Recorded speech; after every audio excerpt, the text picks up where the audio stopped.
morning, Ginella. Hi, Omayra. Good to see you. Good to see you. So excited to talk to you today. Ginella, you are the host of Canada Tonight at CBC and also the first hijabi TV host in Canada. Um, Yeah, and I'm excited to talk to you as, CBC's one of the new national reporters. It's so interesting that we get to do this here because we've talked on TV. You've reported stories out of Saskatchewan that we've done live hits into our show, but it was all kind of very business. We haven't had a chance to kind of interact personally. So this is really exciting. yeah, getting to know you as well. I think that's going to be really exciting. Let's talk a little bit about your journey here in Canada. What are some of your early experiences in Canada? How long have you been here? Yeah, so I came to Canada when I was one with my mom and my sister from Panama. I was born in Panama, Spanish speaking parents. A lot of people don't know that. They just see kind of my Muslim identity and they're really shocked when they hear that I'm, Afro Latina. So, I have all these sort of different identities that shape who I am and impact how I see the world. So I came to Canada with my mom and my older sister. She had divorced my father in Panama. So she was here as a single mom, not a lot of English. She had come here to study English. She had $100 in her pocket. And I think, some people would either call her crazy or brave, because that was a massive leap for her to, just come to a new country that she had some friends from her English classes, but really no real sort of networks or connections and just try to make it. So, I think I gained a lot of my resolve and resiliency from her. Being a go-getter, being somebody who, if opportunities weren't available, she created them for herself. And that's something that she really encouraged me to do growing up. And that's, I think, how I ended up pursuing this career in broadcast journalism, not seeing anyone who looked like me on TV, but, still feeling like it was something that I could pursue and go after, even though it hadn't been done before. So, I grew up in Toronto, actually in a very, multicultural city, multicultural school. And so it was kind of shocking for me when I got into journalism to go into a newsroom, my first internship in the biggest local newsroom in the country. And it was not diverse at all. It was kind of the first time that I felt like an other, like an outsider, because I hadn't felt like that growing up. And so it's been an interesting journey. And, Omayra, what about for you? How you've been in Canada for 20 years, you grew up in Saskatchewan. I understand you were born in Morocco. I'm going to Morocco next month. Really excited. Fingers crossed. We'll see. I grew up spent your younger years in Niger. Tell us a little bit about your story coming to Canada. Yeah, I was born in Morocco from parents from Niger, and when I was quite young, we moved back to Niger, and I grew up in an African context. And so when I came here at age 16, 20 years ago, I guess I'm giving my age out right now.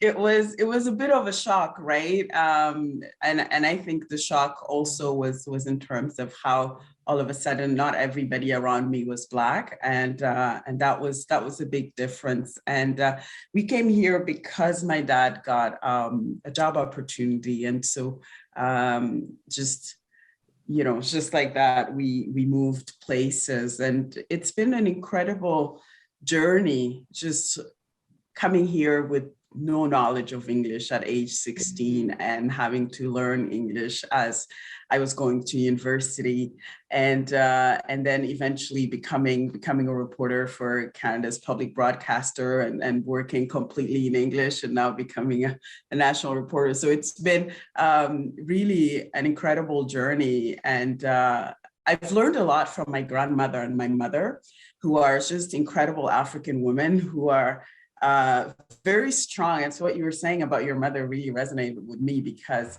that's exactly how my grandmother and mother raised me, to always chase and always think beyond my current circumstances. Yeah, that's amazing. And you do speak French as well. So bilingual reporter, that's a great asset. Yeah, it's that's one of the things about being in Canada that I find really fascinating is the fact that we can use different languages, right, and navigate the country that way. Curious to know, what are some of the opportunities and barriers that you've had along your journey?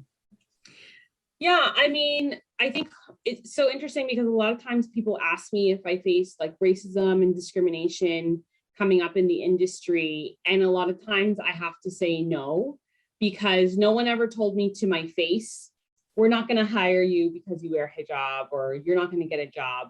But the thing about, especially Toronto, is that we're polite with our racism.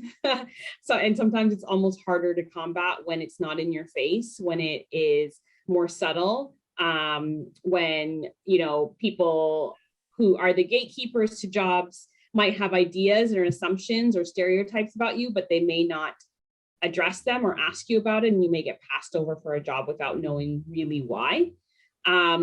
So I had to combat a lot of that, sort of the microaggressions, the assumptions, people underestimating me, people assuming that certain things were going to be a hindrance or a barrier to me being successful in this job. So I often had to be the one to sort of address the elephant in the room and open up the door for that conversation. And I think that helped a lot. And I think also once I was in newsrooms, I think a lot of, folks in the newsroom realized what a resource it was to have someone like me who, had, knowledge and networks within a community that they had no access to and no understanding of. And again, it was quite shocking to me to be, a 22-year-old intern in a really big newsroom, and to have people who I thought were like cultured and educated and intellectual have asked like really basic, sometimes ignorant things. And it was like, I think for some people I was maybe the first Muslim that they even had met or talked to or knew personally. And so they would ask me all these questions. And, this is a time when there was a couple of stories in the news about the Muslim community and kind of, religion in the public sphere, prayers in public school. And they were talking about the religious symbols ban in Quebec the first time around. And so, there was a lot of conversation happening, and they realized that they had, a resource in the newsroom in me, and recognizing the value in having someone that they could turn to. Of course, it's a lot of pressure, and it's a heavy burden to carry, to feel like I had to represent, a million Muslims in Canada that come from different backgrounds, different countries, cultures, languages, socioeconomic backgrounds. But I felt like if I wasn't there, they wouldn't have this kind of access. So I did the best that I could, and I continue to try to do the best that I could. But I love to see more people who look like me in these spaces, so that I don't have to be the only one to shoulder that burden.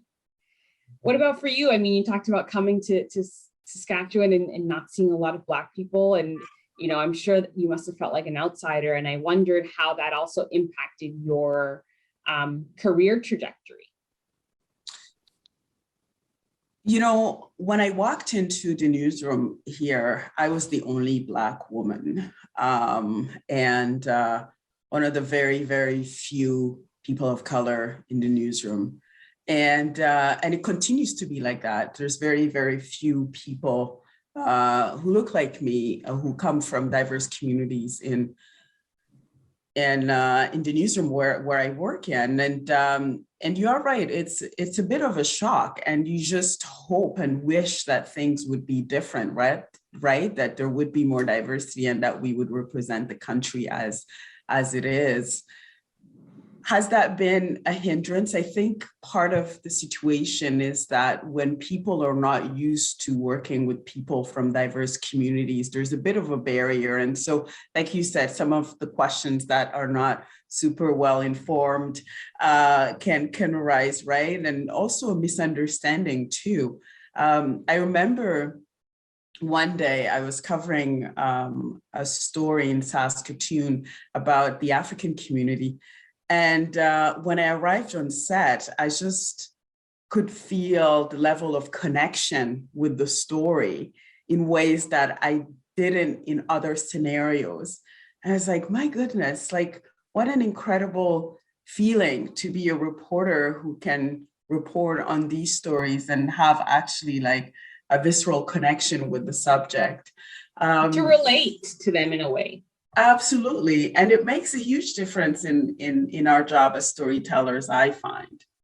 I think so too. I mean, I remember the London attack. When that happened, I actually wasn't supposed to be working. I was called in because someone had called in sick. And about an hour before we went to air, we heard that, police were going to be having a press conference to say that this Muslim family had been killed and it was a hate crime. And that they had been, deliberately targeted. And so we went into breaking news mode and we went the whole hour, and every guest I had on that hour was Muslim.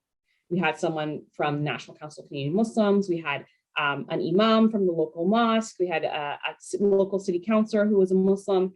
And I, like you, even though it was such a tragic moment, I felt really grateful to be the one to be there while these people who had just learned this horrible news half an hour ago and we're now coming on TV to talk about it, to know that it was me who was interviewing them, I feel like gave them a little bit of comfort and solace in recognizing that, like, I understood what they were going through. I understood what they were feeling. I could empathize on a level that maybe another reporter couldn't.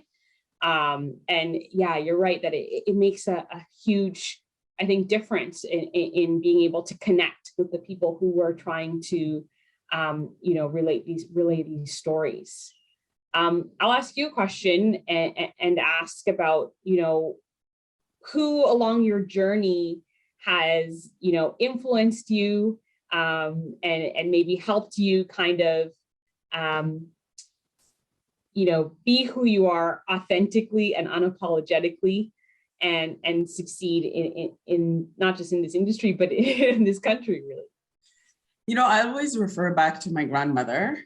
My grandmother was a human rights activist in Niger, and she was a feminist, and she is still a feminist.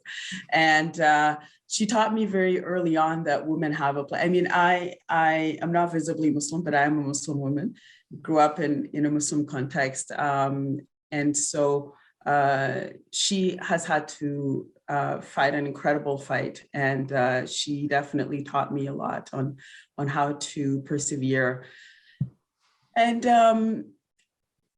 being an immigrant woman myself in Canada, I've been very fortunate to have mentors, people who have held my hand along the way, taught me how to navigate the several institutions that I was in, because I think one of the things that happens when you don't grow up in a particular scenario is that you have to learn as you go how to adapt.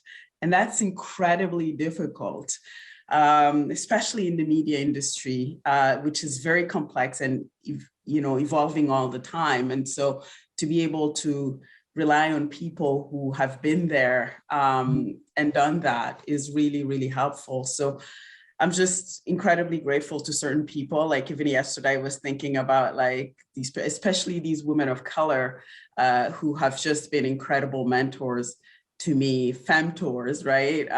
And that's just like opened a lot of, roads for me. How about you? Yeah, I mean, I hear you talk about that as well, thinking about how, I did have, people in my corner, but I didn't have mentors who had similar experiences to me that I could kind of turn to. And as I said, my mom being, coming here as a single parent, and by the time I went to university, my parents had not gone to post-secondary education here in Canada. They both did later in life. But at that time, I didn't have anyone to guide me through that process of university, of, networking in a sort of a corporate job. I didn't have those kinds of contacts and networks through my parents. So that was tough, but at the same time, as I said, my mom, was really kind of a huge cheerleader for me, and someone who pushed me to, there was a time where I thought I was going to maybe go into radio, because then, it doesn't matter what I look like.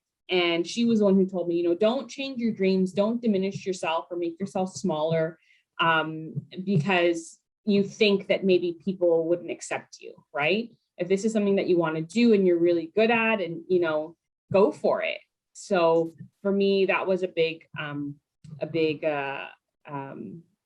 sort of push at home. And in the workplace, I have had a couple of mentors and people who saw something in me. The first person who hired me and put me on air, the first person who, encouraged me to apply for a job straight out of my internship. And folks who kind of put my name forward for this job at CBC. So there have been people who have, I think, seen bigger things for me than I saw for myself.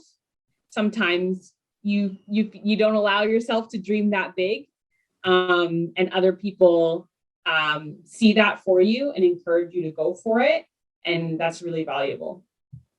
That's such an important point you're making, like not necessarily dreaming big, right? Because maybe we're not seeing ourselves there, right? And so I sometimes have this feeling that I'm pioneering things, which in ways I know I'm not, but it feels that way because, I'm in spaces where historically there haven't been people like me, right? So there's always this sense of, you're starting something new. I mean, you certainly, in your case, are leading the way in so many ways, right? And it can kind of feel like you don't have any example to look to and say, well, how did they do it? Or how did they navigate this? You're kind of figuring it out on your own as you go. Yeah. Let me ask, because, you have so many identities as well, between, we mentioned Morocco, Niger, Saskatchewan, English, French. How do all of these different experiences kind of shape your view of the world and in turn your journalism? One of the things I'm really grateful about for being an African woman who has traveled in different parts of the world, who has lived in different parts of the world, speaks different languages, is the ability to move through different scenarios in ways that I think might not be as easy for certain people, but I have an ability to adapt to scenarios that I'm not familiar with. And I think it comes from just having to, having lived in different places, speaking different languages. And one thing that I'm really, really grateful for is just being an open person. I was raised with this certain understanding that all human beings have something to contribute. And this idea of being tolerant is incredibly important to me. And I find that it's particularly important in this time that we're in. These are times that are very difficult and divisive sometimes.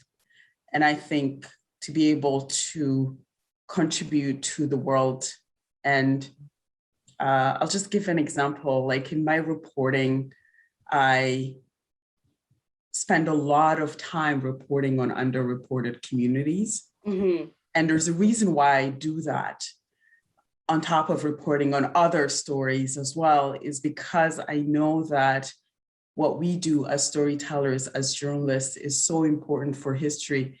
We are in many ways writing history, right?